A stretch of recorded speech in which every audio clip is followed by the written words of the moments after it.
Welcome to Biplab sir notes. আজ আমরা ভারতের রাষ্ট্রনীতি বা ইন্ডিয়ান পলিটি ইন্ডিয়ান পলিটি এর ওপর মোস্ট ইম্পর্ট্যান্ট এমসিকিউজ নিয়ে আলোচনা করব। এবং এটা টেস্ট মোডে রয়েছে। এই মক টেস্টের মতো আমি 10 কোশ্চেন্স তোমাদের দেব এবং তোমরা কোশ্চেনের অ্যান্সারগুলো মার্ক করবে এবং আমি কয়েক সেকেন্ড পরেই অ্যান্সারগুলো কিন্তু বলে দেব। আর এই ইন্ডিয়ান পলিটি সেগমেন্টটাকে কনস্টিটিউশন অফ ইন্ডিয়াও বলা হয়, অর্থাৎ কনস্টিটিউশন সেগমেন্ট বলা হয়। বিভিন্ন কম্পিটিটিভ এক্সামে এই ইন্ডিয়ান পলিটি সেগমেন্টটা কিন্তু অত্যন্ত গুরুত্বপূর্ণ এবং এখান থেকে যে ধরনের কোশ্চেন্সগুলো বিভিন্ন এক্সামে এসে থাকে সেরকম মোস্ট ইম্পর্টেন্ট কোশ্চেন্সগুলো নিয়ে আজকের অবতারণা। তো চলো আমরা কোশ্চেন্সগুলো ওয়ান বাই ওয়ান আলোচনা করি। ফার্স্ট কোশ্চেন্স আজকে যেটা রয়েছে, ভারতীয় সংবিধানে কোনটি মৌলিক অধিকার নয়? এখানে দেখো, সাম্যের অধিকার, রাইট টু ইকুয়ালিটি, এটা মৌলিক অধিকার। স্বাধীনতার অধিকার, right two liberty of freedom, এটাও মৌলিক অধিকার। শোষণের বিরুদ্ধে অধিকার, রাইট এগেইনস্ট এক্সপ্লয়টেশন, এটাও কিন্তু মৌলিক অধিকার। সম্পত্তির অধিকার, এটা একসময় মৌলিক অধিকার ছিল, কিন্তু বর্তমানে এটা লিগ্যাল রাইট, ফান্ডামেন্টাল রাইট নয়, কিন্তু এটা বর্তমানে লিগ্যাল রাইট, অর্থাৎ আইনি অধিকার। আইনি অধিকার এটা কিন্তু বর্তমানে কোনো মৌলিক অধিকারের মধ্যে পড়ে না, তাই এখানে রাইট অ্যান্সার হচ্ছে সম্পত্তির অধিকার। তো চলো আমরা নেক্সট কোশ্চেন দেখছি। ভারতীয় রাজনৈতিক লক্ষ্য হিসাবে স্বরাজ শব্দটি কে প্রথম বলেন? দাদাভাই, অপশনসগুলো দেখো, দাদাভাই নৌরোজি রয়েছে, সুরেন্দ্রনাথ ব্যানার্জি রয়েছে, বাল গঙ্গাধর তিলক রয়েছে, মহাত্মা গান্ধী রয়েছে। এখানে কিন্তু আমাদের সাধারণত মনে হয় যে বাল গঙ্গাধর তিলকই এই স্বরাজ কথাটি প্রথম ব্যবহার করেছেন। আসলে বাল গঙ্গাধর তিলক যে কথাটি বলেছিলেন সেটা হচ্ছে swaraj is my birth right and and I must have it. বা বাংলায় যেটাকে তর্জমা, বাংলায় স্বরাজ আমার জন্মগত অধিকার। স্বরাজ কথাটির অর্থ হচ্ছে স্বশাসন, অর্থাৎ যেখানে নিজেরাই নিজেদেরকে শাসন করবে, কোনো বিদেশি শক্তি বা কোনো বাহ্যিক বা বহির কর্তৃপক্ষ যেখানে শাসন কার্য পরিচালনা করবে না। এই কাজটি না, এই শব্দটি, এই যে স্বরাজ শব্দটি প্রথম ব্যবহার করেছিলেন কে তাহলে? এখানে রাইট অ্যান্সার কিন্তু দাদাভাই নৌরোজি। তিনি দ্য গ্র্যান্ড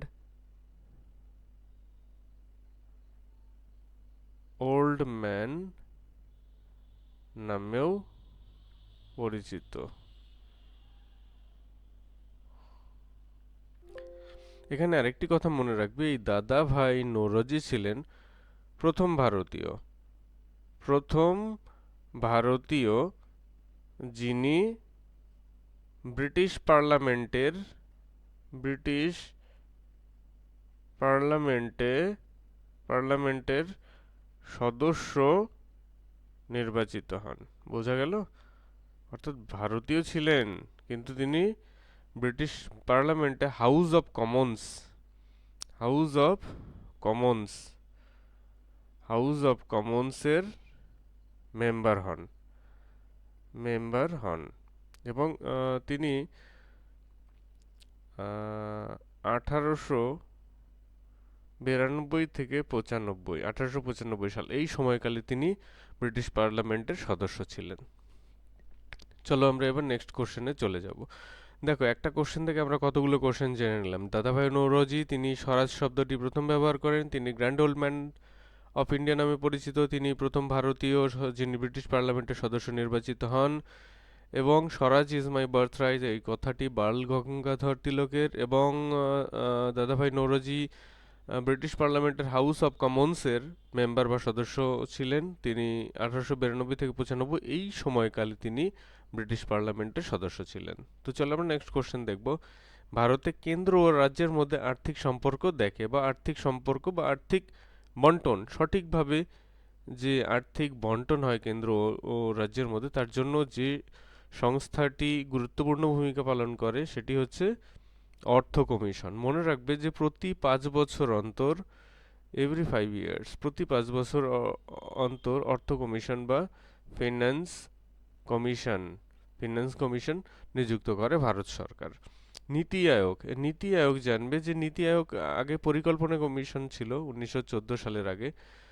1915 সালের ফার্স্ট জানুয়ারি থেকে নীতি আয়োগ, এই নীতি আয়োগের এনআইটি এর আবার ফুল ফর্ম রয়েছে national institute national institute for transforming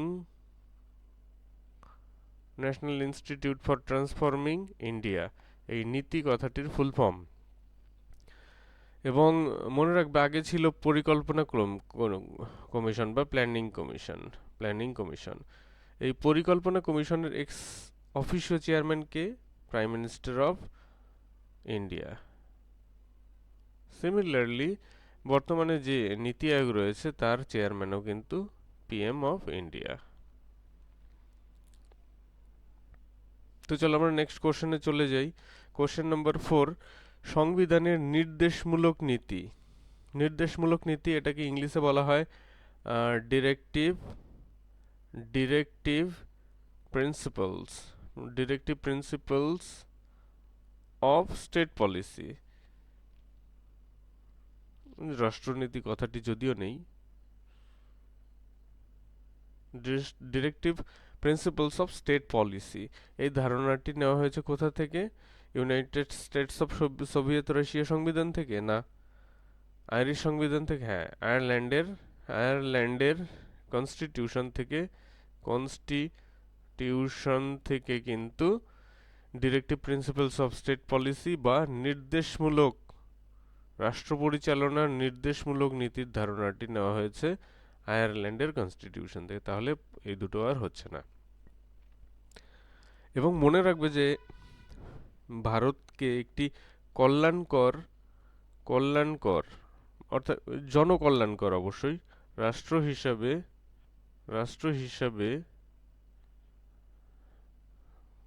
গড়ে তোলার ক্ষেত্রে directive principles of state policy সক্রিয় ভূমিকা পালন করে।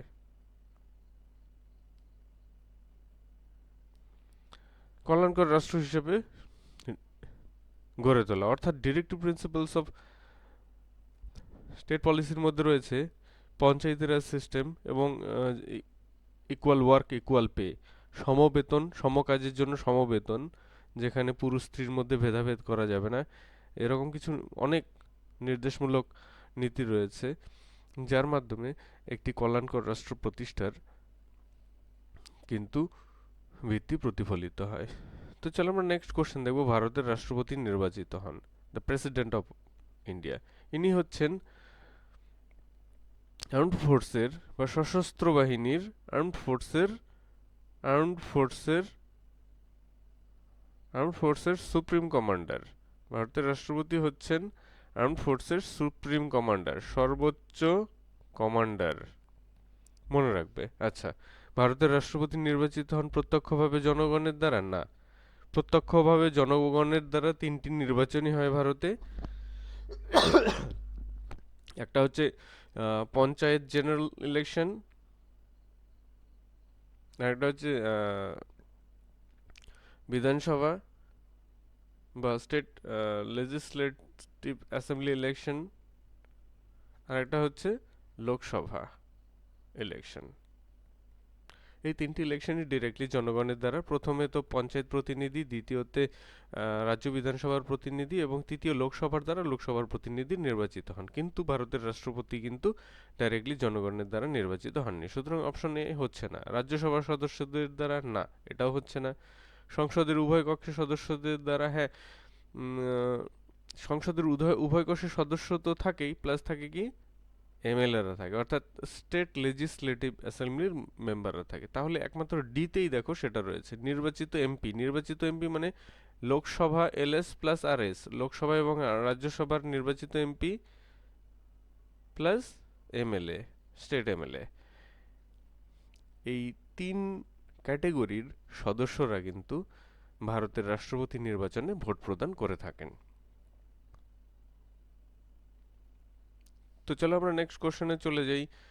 কোন সংশোধনীর দ্বারা, মানে সংবিধানের সংশোধনীর দ্বারা নাগরিকদের মৌলিক কর্তব্য ভারতের সংবিধানের অন্তর্ভুক্ত করা হয়? 32তম, 42তম, 52? এখানে রাইট অ্যান্সার হচ্ছে 42তম। এই 42তম সংবিধান সংশোধন হয় 1976-এ, এবং এই সংশোধনী 42তম সংবিধান সংশোধনীটাকে বলা হয় মিনি কনস্টিটিউশন। মিনি কনস্টিটিউশন, মনে রাখবে, এটা খুব খুব আসে পরীক্ষায়। বা সংবিধানের ক্ষুদ্র সংস্করণ, ক্ষুদ্র সংবিধান বা সংবিধানের ক্ষুদ্র সংস্করণ। কারণ এই সময় সংবিধানে সংশোধন করে প্রচুর প্রচুর পরিমাণে বিষয়কে অ্যাড করা হয়, যার ফলে দেখা যায় যে যেন একটা ছোট সংবিধানই সেটা অ্যাড করা হয়েছে। তো নেক্সট কোশ্চেন দেখো, 7 নাম্বার। ভোটাধিকারের বয়স আগে 21 বছর ছিল, তারপর 18 বছর করা হয় কোন সংশোধনীর দ্বারা? এটা অবশ্যই 61। So right answer is option C. 7 number right answer হচ্ছে অপশন সি। 61তম সংবিধান সংশোধনীর মাধ্যমে ভোটাধিকার, প্রাপ্তবয়স্কদের ভোটাধিকারের কাট অফ এজ 21 থেকে 18 করা হয়। অর্থাৎ আগে 21 বছর বয়স হলে তবেই ভোট দিতে পারতো, কিন্তু 61তম সংশোধনীর পর 18 বছর বয়স হলেই যে কোনো ভারতীয় ভোট দেওয়ার অধিকারী। নেক্সট কোশ্চেন দেখো, ভারতের সুপ্রিম কোর্টের বিচারকগণ কত বছর বয়সে অবসর গ্রহণ করেন? সরি, এখানে রাইট অ্যান্সার হচ্ছে 65 ইয়ার্স।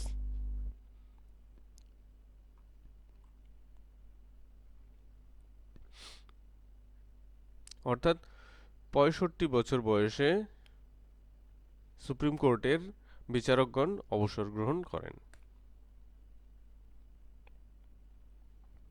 নেক্সট কোশ্চেন দেখব, কোশ্চেন নাম্বার 9। সংবিধানের কোন ধারা অনুসারে সরকার ভারতরত্ন খেতাব প্রদান করে? ভারতরত্ন খেতাব প্রদান করে। অপশনগুলো দেখো, 16, 17, 18, 19। এখানে রাইট অ্যান্সার হচ্ছে অপশন সি, অর্থাৎ সংবিধানের 18 নং ধারা, আর্টিকেল 18, আর্টিকেল 18, আর্টিকেল 18 ধারা অনুযায়ী গভর্নমেন্ট অফ ইন্ডিয়া ভারতরত্ন, যেটা কিনা সর্বোচ্চ সর্বোচ্চ বেসামরিক বা অসামরিক অসামরিক পুরস্কার, বা বলা চলে যে ভারত ভূমির সর্বোচ্চ পুরস্কার হচ্ছে ভারতরত্ন।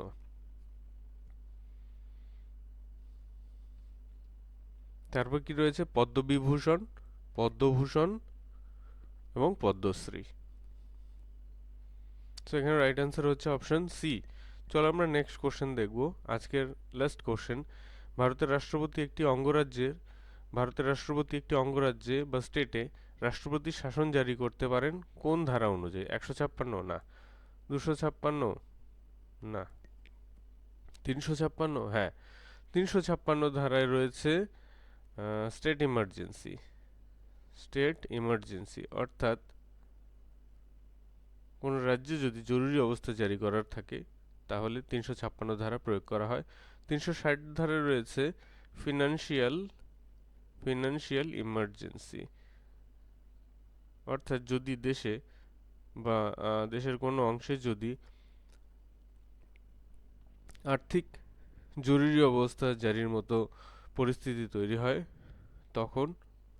তখন ভারতের রাষ্ট্রপতি 360 ধারা প্রয়োগ করেন। আরেকটি ধারা রয়েছে, total 3 types of emergency provisions রয়েছে ভারতে। 3 টাইপস অফ ইমার্জেন্সি প্রভিশনস রয়েছে ইন ইন্ডিয়া। একটা হচ্ছে ন্যাশনাল ইমার্জেন্সি, আরেকটি সেকেন্ড হচ্ছে স্টেট ইমার্জেন্সি, এবং লাস্ট বা তৃতীয়টি হচ্ছে ফিনান্সিয়াল ইমার্জেন্সি। এবং যেটি এখানে নেই সেটা হচ্ছে 352 নম্বর ধারা, এটা হচ্ছে ন্যাশনাল ইমার্জেন্সি। সাধারণত বহির শত্রুর দ্বারা দেশ আক্রান্ত হলে, অর্থাৎ অন্য কোনো দেশের সাথে যুদ্ধ হলে বা ইন্টারনাল আর্মড কনফ্লিক্ট হলেও ন্যাশনাল ইমার্জেন্সি জারি হয়ে থাকে। তো এখানে মনে রাখবে 352-তে রয়েছে জাতীয় জরুরি অবস্থা, 356-তে রয়েছে রাজ্যের জরুরি অবস্থা, 360-এ রয়েছে আর্থিক জরুরি অবস্থা। তো এই ছিল আজকের সেশন, এবং এখানে আমি চেষ্টা করেছি মোস্ট ইম্পর্টেন্ট কোশ্চেন্সগুলো তোমাদেরকে প্রোভাইড করার জন্য। এবং তোমরা যদি আজকের সেশনটা রিয়েলি লাইক করো তাহলে অবশ্যই সাবস্ক্রাইব, শেয়ার এবং একটা থাম বা লাইক দিতে ভুলবে না।